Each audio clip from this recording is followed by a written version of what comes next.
Hello and welcome to Little Language Models. I'm Delfina Hoja, and today I'm going to be talking about findability. So findability is one of the main reasons that potential clients come to me for help when their users are struggling to find key information on their platform. So in a recent project that I was consulting on, the client had on their portal this guide called Read This First, and this was a documentation platform. So I clicked on the Read This First link, and it was 1,500 words. So it was a bit long to read it first before interacting with any other page on the platform. So in this case, I would say that the findability of the key information is not optimal. So we want to ensure that the key tasks for the user, in this case, one of the key tasks was to find a sample AI model to test for developers.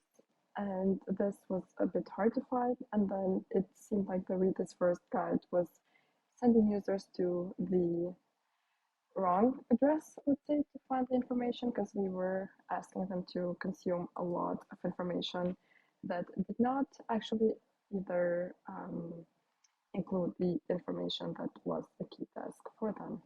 So how do we increase findability? When it comes to findability, here are some of the main culprits that I've noticed in projects. The first one is going straight to building without first identifying the goals of the projects and the goals for different teams and different users involved. It feels to users like there's no common thread of strategy when there isn't, which can make the final experience feel fragmented. So you want to avoid going straight to building and actually take some time to ensure that everyone has had a say in what their perceived goals of the project are and what their desired future state is.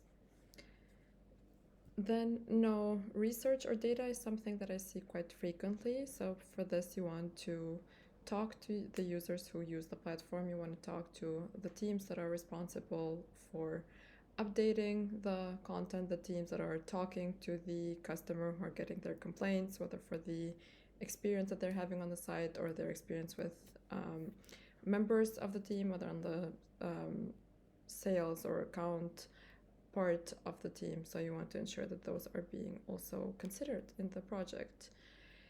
Another thing that I see very often that affects findability negatively is an over-attachment to content. So stakeholders with the good intention for users to find the information they're looking for, sometimes what they will do is they want to keep all of the content, so kind of like an everything, everywhere, all at once coded experience for the user, which can feel quite overwhelming because you have all of this content that you're being served, but you don't really know what is the place that you need to go to find what you're looking for. And clients are reluctant often to remove this content, but less is better. So it's better for the planet, it's better for your publishing teams, it's better for your budget because you do not need to take into consideration so much content, pages, flows, and then finally and most importantly, I would say it's better for your users. Another mistake or problem that I see that affects findability negatively is symptoms of Conway's law. So Conway's law is a theory that an organization's systems will copy the organization's structure. And acknowledging this, I've seen it in quite a few projects where the navigation or the structure of a site will reflect the internal teams and the internal disciplines, how they're structured, which is not really helpful to the user who does not know how your internal structure is, and they should not know that. So acknowledging this law and this theory, that the architecture of the system of your company the organization systems will mirror the organizational structure, can help fix user experience issues by addressing some of the overarching issue with silos. Another common mistake that I see that affects findability negatively is having untimely information. So, kind of similar to the desire to keep all of the content, the desire is for stakeholders often also to add. Um, and this means for the user that they're seeing information that they do not need and they're getting overwhelmed because there's a lot of it. So we want to make sure that the information's amount and how thorough it is and what format it comes in is suitable for the stage that they're in and the stage they're in of the interaction they're in with the product. Another and one of the most common issues is groupings that are not intuitive. That do not match the user's mental models. A mental model is what the user believes about the system. Like I mentioned, this type of grouping is a very common issue. So what usually happens is that a team member will insist on having, let's say, an item in the navigation and it will get added reluctantly, and then someone else wants something else added, and then so on until we have these groupings that do not really reflect the user's mental models or how they would go finding the information. And in this case, card sorting is a great exercise where you actually ask the user to sort the topics or pages or whatever terms that you're looking at into groups, and then these groups you use their mental models to actually transform your navigation or your organization of content to make things more easy to find. The hierarchy does not align with user interests. This is something that I see often in the beginning of a project, that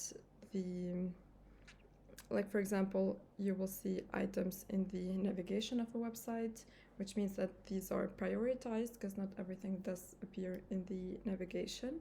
And I've been in a few projects. I have an example here of 2 items that were displayed that, looking at analytics, were the 87th and 55th most visited pages on the site, so they were not that visited, and also this did not come through as a priority during the user research interview, so these were not services that the users were accessing. So we want to make sure that the hierarchy that we're placing the content, so if something appears in the navigation, it is actually something that users are looking for and it's matched with business needs as well.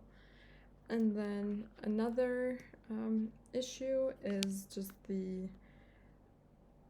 amount of items that is available to a user. This can be within a page, so when there are like a lot of different items in a page vying for your attention. Another example of this specifically related to the navigation of a website is when you will see a lot of drop-down items in the navigation. So you will see the level 1 items, and then under level 1 you will see multiple level 2 things that are listed underneath, and then in the level 2 you will see other items, and this is where we need to be cautious of the paradox of choice, which states that a wide range of options can lead to increased difficulty in making a decision and also results in general dissatisfaction with the selected choice. So it's better to, again, go to the digital minimalist approach here and ensure that whatever is being surfaced is helping the users and not giving them more choices, which lead in their dissatisfaction. And then something else that I see often that affects the findability of key information negatively is the other actual navigation options. That there are multiple navigation options available to users outside of just the menu, for example, on a website. It's a way to navigate the website, but there are multiple options. We have search boxes, we have the find on page function, we have footers, we have headings, anchor links, breadcrumbs, we have chronological pointers like previous and next, we have help centers, the scroll back to top button, we have chatbots, and more recently we also have large language models like Google's AI Overview or ChatGPT, where users can actually ask these tools for summaries. So overlooking all of these other ways that users get information, even within the context of a website, can negatively affect how they find and how they interact with your company and the information and the services and the products that you provide.